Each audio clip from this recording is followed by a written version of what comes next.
In a quiet neighborhood in Austin, there lived a man named Daniel. From the outside, his life looked stable, almost predictable. He worked at a small design studio downtown, paid his bills on time, and followed a routine so consistent that even his mornings felt rehearsed. Coffee from the same shop, same seat, same order, same silent drive to work. But beneath that structure, something inside him was constantly unsettled. Daniel was always tired, not physically, but mentally. The kind of exhaustion that comes from thinking too much, remembering too much, holding on to things long after they've passed. At work, he did just enough to get by. No risks, no bold ideas. Because every time he thought of trying something new, a voice inside him whispered, "Remember what happened last time?" And instantly, he would. A failed business he once believed in, a friendship that ended because of one careless moment, opportunities he let slip because he hesitated too long.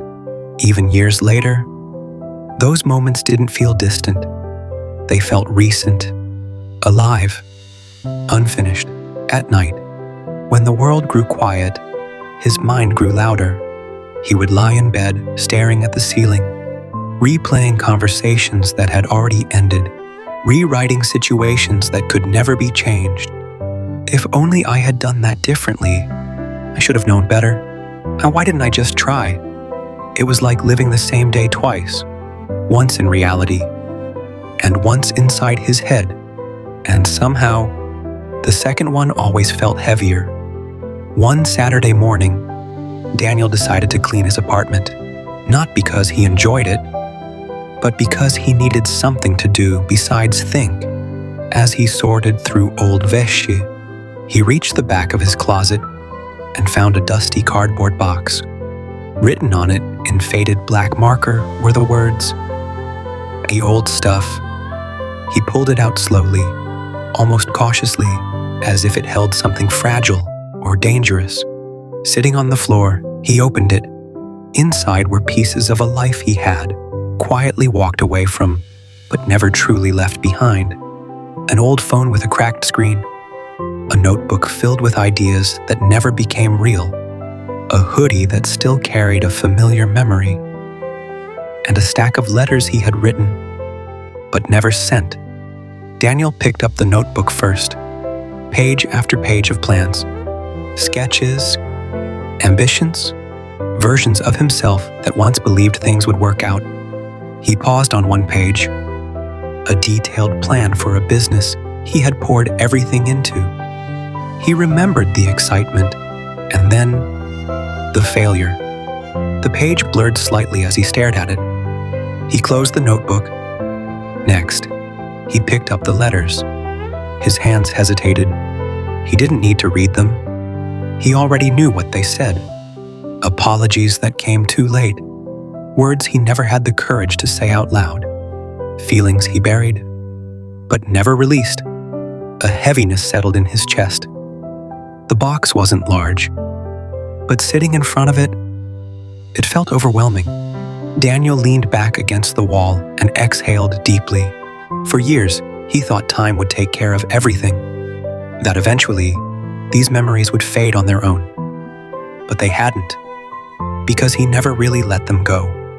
He just carried them quietly, everywhere. He looked around his apartment, clean, organized, calm. Then back at the box, messy, unfinished, heavy. And suddenly, it made sense. It wasn't his life that felt heavy. It was what he kept bringing into it. Slowly, he stood up and carried the box to the center of the room. He placed it down and sat across from it. For a long moment, he just stared. Then he spoke softly, almost to himself. "This is everything I keep going back to. Not with anger, not with regret, just truth." He realized something simple, but powerful. None of these things were happening anymore. They existed only in his memory, yet they controlled his present, his decisions, his confidence, his peace. Not because they were powerful, but because he kept giving them power. Daniel took a deep breath. Then gently, carefully, he began placing each item back into the box, not rushing, not avoiding, but acknowledging. The notebook, the phone, the letters, each one placed back not as a burden, but as something that had already served its time. When the box was full again, he closed the lid. He didn't throw it away. He didn't destroy it. Because the past wasn't something to erase.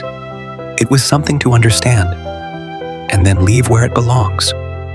Daniel stood up, carried the box back to the closet, and placed it on the shelf. This time, he didn't shove it into the darkest corner. He didn't hide it. He just left it there and stepped away. Something inside him felt different. Not perfect, not completely free, but lighter. That evening, Daniel went for a walk. People talked. Life moved forward, just like it always had. But this time, Daniel wasn't looking backward. He wasn't replaying. He wasn't fixing yesterday. He was just walking. Present. Aware. Free from the weight he had been carrying for years. The past doesn't follow you.